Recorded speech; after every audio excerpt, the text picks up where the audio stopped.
Assalamualaikum warahmatullahi wabarakatuh. Saya Usrini Sari, CGP Angkatan 7 dari kelas 94 dari SMPN 3 Brosari 1 Atap. Pada kesempatan kali ini saya akan melakukan demonstrasi kontekstual modul 3.1 tentang pengambilan keputusan berbasis nilai-nilai kebajikan sebagai pemimpin.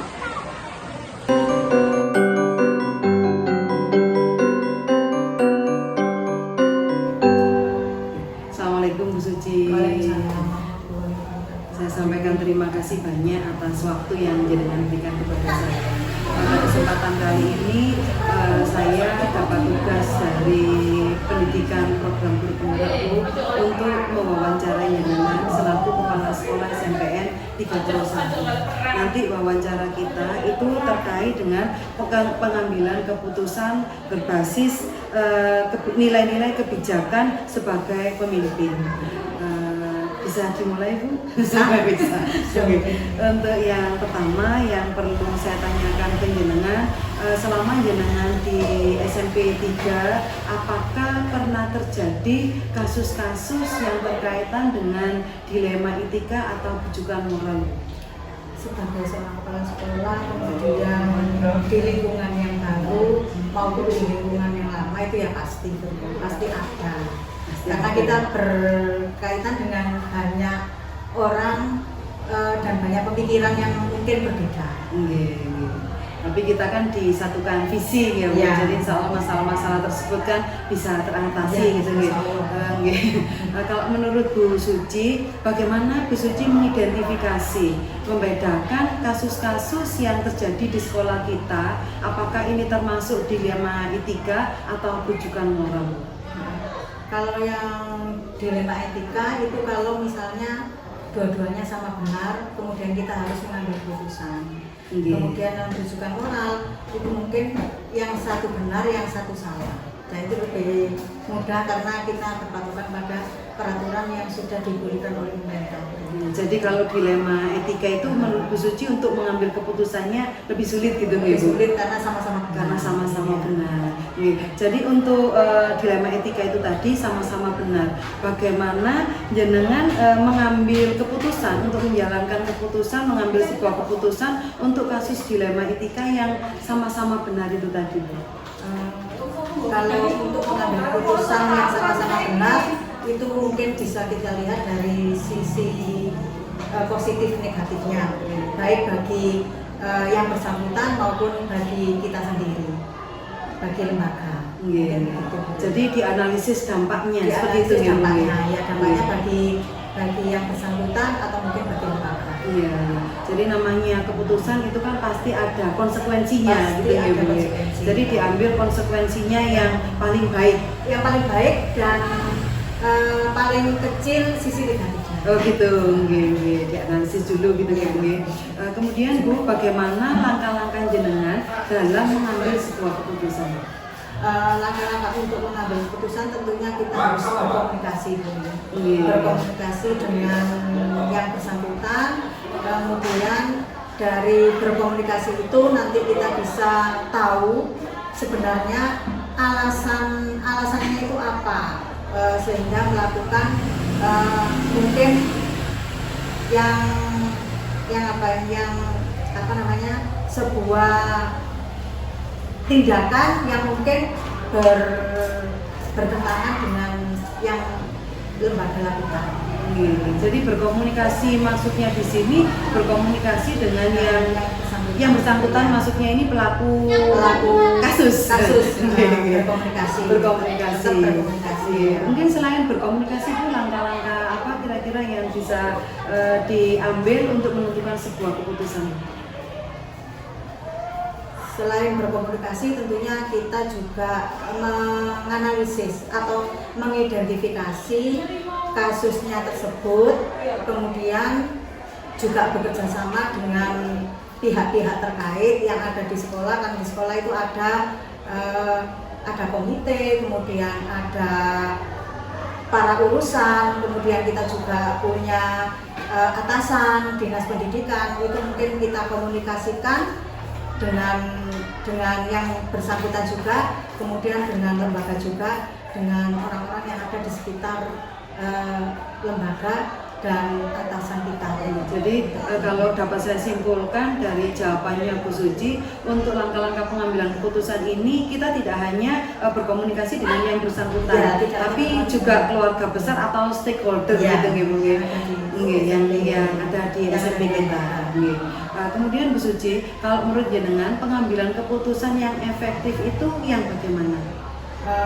Untuk pengambilan keputusan yang efektif tentunya yang pertama kita berpatokan pada peraturan yang ada, baik peraturan itu yang dibuat di lembaga maupun yang dibuat oleh dinas pendidikan sebagai atasan kita.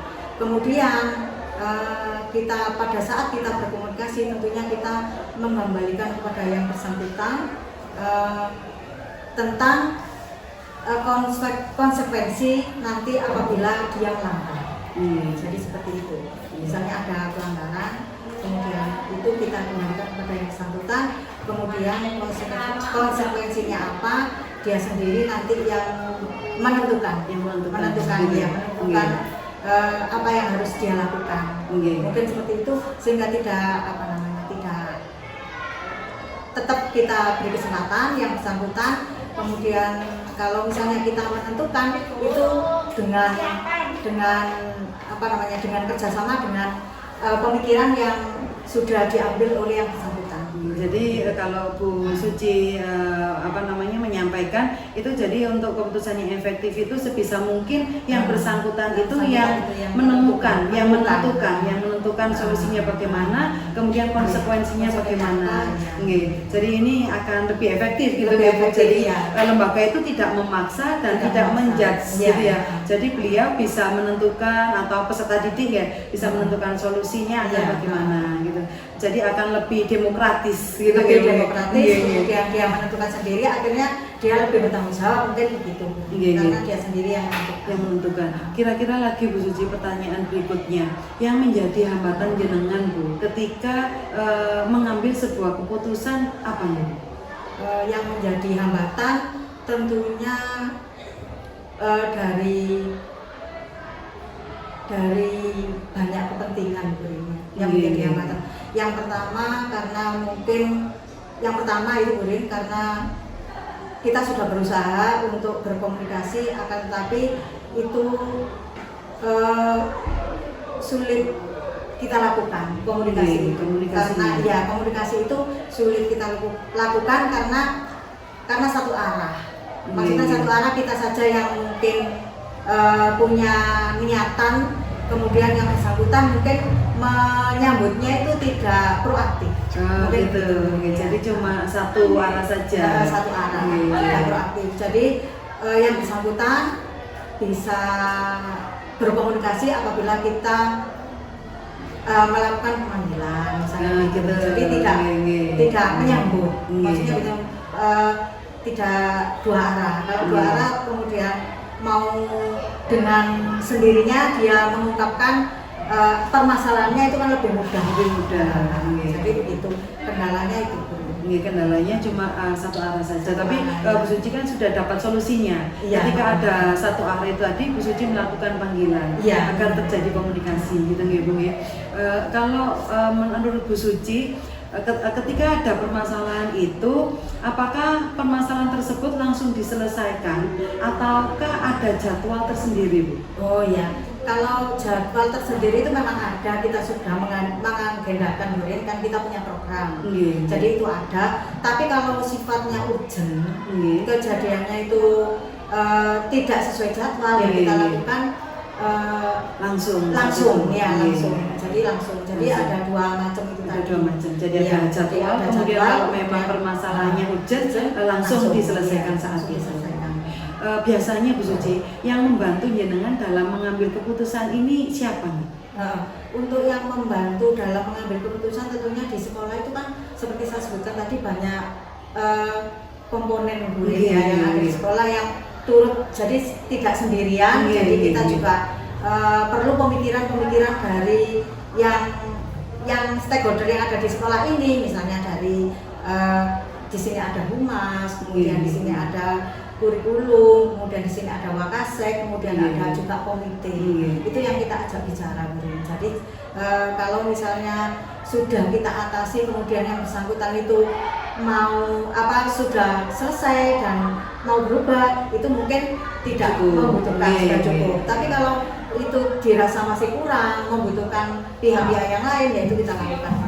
Jadi dalam pengambilan keputusan ketika permasalahan tersebut bisa jenengan putuskan, Iya. maka cukup di situ. Cukup di situ Nggih. aja. Akan tetapi kalau misalkan masih membutuhkan pertimbangan, maka akan melibatkan Ya, stakeholder yang ada di ya, sekolah ada gitu ya. Bu. Pertanyaan terakhir ini Bu Suci, apa nilai yang jenengan petik, yang jenengan dapatkan ketika ada permasalahan-permasalahan dilema etika yang ada di sekolah kita? Jadi itu tentunya memberikan pengetahuan bagi saya, mungkin juga untuk kedepannya, Iya. bahwa situasi seperti itu walaupun tidak di sini, nanti mungkin di lain tempat itu tetap akan ada. Iya. Dan itu pengalaman bagi saya untuk mengambil keputusan ke lembaga-lembaga berikutnya. Mungkin kalau saya tidak di sini, mungkin di tempat lain, itu bisa saya terapkan yang positif. Itu akan saya bawa, tetap saya terapkan. Kemudian yang ada, kalau mungkin ada sisi negatifnya, itu akan saya tinggalkan. Iya, jadi intinya akan menerapkan yang positif, Positif, dan meninggalkan iya. yang negatif gitu ya Bu. Terima kasih Bu Suci, rangkaian pertanyaan sudah saya tanyakan ke jenengan. Saya sampaikan terima kasih banyak atas waktu yang jenengan luangkan untuk Ya, saya. sama-sama Bu Rin. Barangkali ini hanya sekelumit pengalaman dari saya. Mungkin Bu Rini tidak hanya mendapatkan pengalaman ini dari saya, mungkin juga pengalaman dari kepala sekolah yang lain. Mungkin ada. Jadi mungkin hanya sedikit ini, Bu. Tapi Masih kan banyak. sudah memberikan wawasan untuk saya Bu. Iya, mungkin begitu. Ya, terima kasih Bu Suci. Ya, sama-sama, Bu Rin. Assalamualaikum. Waalaikumsalam warahmatullahi wabarakatuh.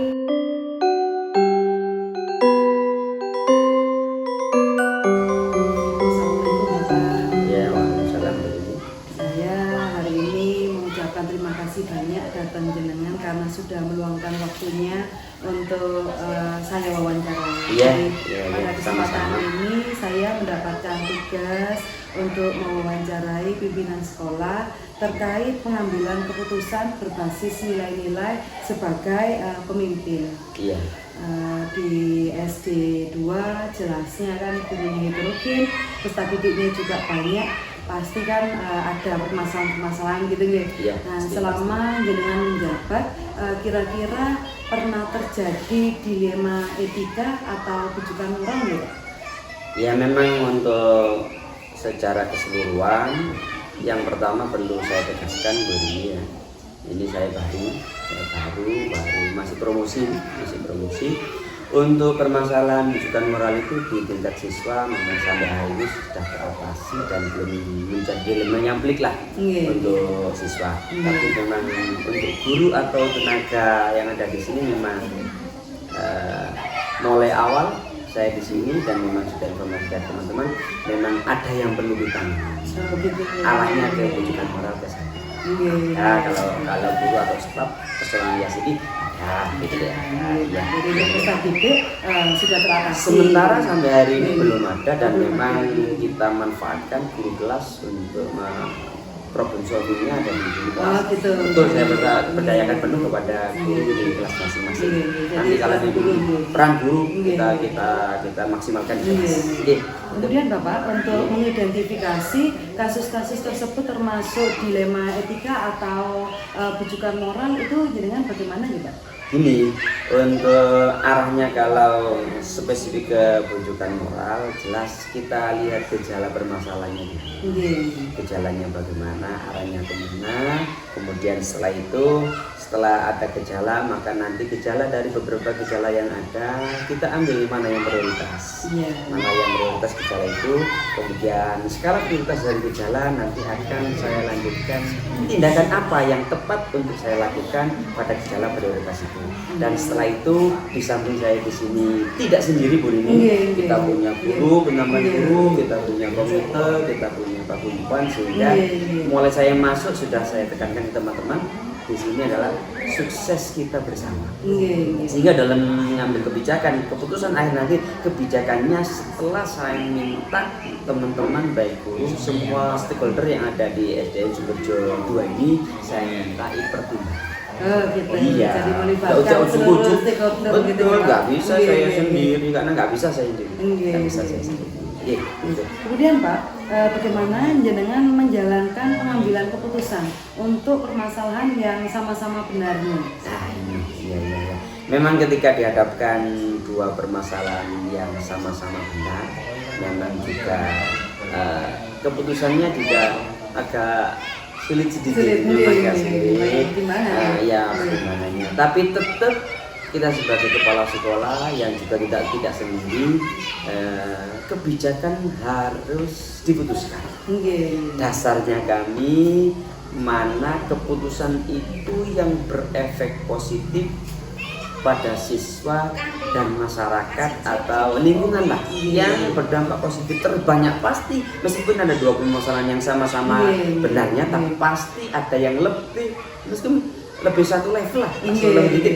Itu yang akan kita bijaki, sehingga ketika membijaki maka saya ambil dari masukan teman-teman, maka yang lebih banyak positifnya kepada siswa, kepada warga masyarakat, itu yang akan menjadi kebijakan kami. Jadi diambil yang positif terbanyak. Positif terbanyak, positif yang terbanyak itu yang.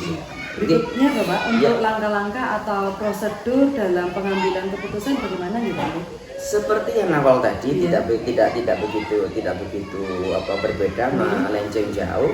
Ya tetap nanti ada, kalau sudah tadi sebelum kebijakan tadi jelas kita identifikasi dulu. Iya, kita organisir dulu satu sampai detil. Mengapa? Karena kalau kita identifikasinya ngawur, dengan spontan atau itu dampaknya besar sekali. Jangka pendek bisa terjadi, apalagi jangka panjang. Itu yang menjadi pikiran kami. Jadi diidentifikasi dulu ya Pak. Kemudian diorganisir problematikanya, dari diorganisir problematikanya, kemudian seperti tadi kita pilih prioritas yang harus kita bijaki terlebih dahulu yang mana. Prioritas terlebih dahulu yang mana, dan nanti akhirnya saya beri garis benang merah, akhirnya tadi adalah kebijakan itu yang berdampak lebih positif, lebih banyak, itu nanti menjadi kebijakan. Itu gitu. Kemudian hal-hal apa saja yang menurut jenengan efektif dalam mengambil sebuah keputusan? Memang setelah kami timbang, setelah kami minta pertimbangan dari semua stakeholder yang ada, jelas nanti kita akan bergerak secara persuasif. Dan yang kita utamakan adalah humanis. Harus karena kita sesama manusia, maka prinsipnya ya kita ikut guru saya wong. Tapi kita persuasif dan humanis kita. Tetap kita akan bergerak sambil bukan kita bergerak langsung, tapi kita coba di sekitar dulu, kemudian langsung persuasi, akhirnya nanti kita humanis yang kita utamakan. Selain dampak tadi Pak. Iya jelas, kalau tidak humanis nanti dampak dekatnya pasti jelas. Seperti ini gitu ya. Berikutnya Bapak, tantangan apa kira-kira yang jenengan hadapi ketika jenengan mengambil sebuah keputusan? Tantangannya gini, permasalahannya yang sudah ada di sini. Tantangannya satu sisi kita bijaki, kita ambil kebijakan yang agak keras sedikit lah. Dampaknya sampai hari ini, informasi yang ada ini berdampak pada keamanan sendiri. Ada keamanan. Ketika ada Mr. X, ketika saya minum itu saya tekan sesuai dengan aturan, sesuai dengan ini, maka ini juga bisa mengancam kembali lagi kita. Seperti kata Rombol, semakin keras maka nanti bisa. Maka ini masih sampai hari ini masih kita perdalam, kita dalami bagaimana lah nanti kebijakan yang tepat, sehingga tadi dasar humanis sampai hari ini kita utamakan biar tidak ada dampak negatif. Karena kembalinya seperti tadi, kembalinya seperti Karambol, semakin keras kita tekan, kebijakannya kita keraskan, maka dampaknya yang pernah saya dengar dari teman-teman dari stakeholder yang ada itu kembali ke keamanan. Sehingga itu sudah saya tahan, tidak bisa langsung saya frontal sebenarnya tahan gitu. Bertahap dulu karena dampaknya sudah pernah terjadi. Jadi membawa dampak yang oh iya, itu negatif yang ya. kita pikirkan negatif itu emang. Kemudian untuk menangani sebuah masalah atau sebuah kasus berkaitan dengan dilema etika, apakah Bapak memiliki waktu atau jadwal tersendiri ataukah spontanitas gitu? Kalau jadwal tidak, dan saya tidak ingin ada jadwal problematika seperti ini. Maksudnya apa? Ya, kalau ada jadwalnya berarti kita siap. No, enggak sesiap itu saya. Seperti konseling pada Yang penting ketika ada permasalahan itu kita konfirmasikan ke teman-teman, kita coba kita cross check segera. Kalau jadwal saya tidak, karena saya tadi jadwal prinsipnya adalah humanis, maka nanti saya mencari celah yang terbaik untuk beliaunya Mr. X-nya ini bagaimana gitu ya. Sehingga nanti kalau jadwal kadang mohon maaf di jadwal pun saya rencana hari Sabtu ternyata orangnya tidak ada, atau setelah tugas langsung pulang dan tidak beritahu kami. Ini tidak menjadi permasalahan. Sehingga jadwal ini saya fleksibel menyesuaikan dan memang sambil saya lihat gelak etikanya lah, orangnya, personnya bagaimana. Oh, khawatir kesini masih ada korban atau masih apa. Saya tidak langsung masuk, tapi saya sedikit lah tahapan biar nanti tidak frontal. Gitu. Jadi disesuaikan gitu. Iya, kalau jadwal resmi sekian, oh tidak ada. Kemudian Pak, dalam pengambilan sebuah keputusan menurut jenengan apa yang mempermudah jenengan dalam mengambil sebuah keputusan? Nah, ini menjadi prinsip saya pribadi dan memang sudah saya keluarkan, sudah saya sosialisasikan kepada teman-teman semuanya dengan komite, dengan paguyuban khususnya kepada guru yang setiap hari kita persatuan langsung. Ini kita saya ngomong sukses kita bersama. Jadi menyatukan visi gitu. Iya, karena ketika sukses kita sendiri tidak mungkin kita sendiri yang jalan. Sehingga saya ngomong kepada teman-teman ketika ada pembinaan atau staff meeting lah bahasanya, itu saya ngomong gitu, sukses kita bersama, nggak bisa saya sendiri. Sehingga maka langkahnya ya kita bersinergi dulu. Setelah itu maka setelah bersinergi kita sudah kompakkan bagaimana visi misi kita, maka bergerak untuk apa? Untuk mengerjakan apa yang menjadi tanggung jawab kita. Maka ketika sudah seperti itu, maka apapun yang akan kita inginkan, insya Allah tercapai. Sehingga bahasa saya adalah nanti akan berdaya lah. Semua guru akan berdaya. Nanti kalau semua guru berdaya, berdampak pada nama lembaga juga berdaya sesuai dengan misi dan tujuannya. Gitu, luar biasa sekali. Ini pertanyaan terakhir ini Pak. Pembelajaran apa yang jenengan dapatkan ketika mengambil sebuah keputusan dari sebuah kasus yang terdapat dilema etika? Berarti hikmahnya ketika saya belum mengalami, saya juga harus sadar posisi saya umpama saya menjadi objek kebijakan, saya menjadi pelaku seperti itu dengan background, mohon maaf, backgroundnya yang Mr. X ini tidak serta-merta melakukan hal seperti ini. Tidak, mengapa? Ada di rumah ada problematika mungkin dengan istrinya, ada problematika dengan anak putra putrinya, ada mungkin problematika dengan keluarganya, sehingga ini berkembang ini menjadi, mohon maaf, ini biasanya menjadi pemicu utama sehingga problematika etika ini terjadi di lembaga sini. Berdampak kepada lembaga ya. Betul. Tapi tetap saya di sini memposisikan saya sebagai kepala sekolah. Yang pertama saya posisikan bagaimana untuk melaksanakan melaksanakan kebijakan, saya posisikan sebagai teman dulu. Gitu. Biar nanti enak, biar sharingnya juga enak. Ngapa aku konjoy? Ada keterbukaan. Pasti wajib ada terbuka. Kemudian kita tingkatkan kalau secara teman masih belum mempan, maka nanti saya bergerak ke atas sedikit. Saya anggap sebagai saya memposisikan sebagai orang tua. Itu langkah setelah beberapa langkah sudah terjadi loh. Setelah sebagai teman kita bertahap, kok belum ada, maka nanti sebagai orang tua berarti ngandani tak tunturi apa sekiranya Dan nanti terakhir, dan ini paling terakhir, saya memposisikan sebagai kepala sekolah yang mempunyai kebijakan, saya punya SK, dan nanti kebijakan peraturan di pemerintah itu akan saya omongkan. Tapi alhamdulillah sampai detik ini belum nyampe ke saya.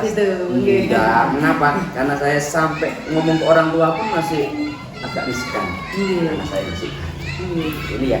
Saya kira itu gambarannya. Ya, Bapak, terima kasih banyak. Itu tadi pertanyaan terakhir. Saya menyampaikan terima kasih banyak atas waktu yang jenengan luangkan untuk saya.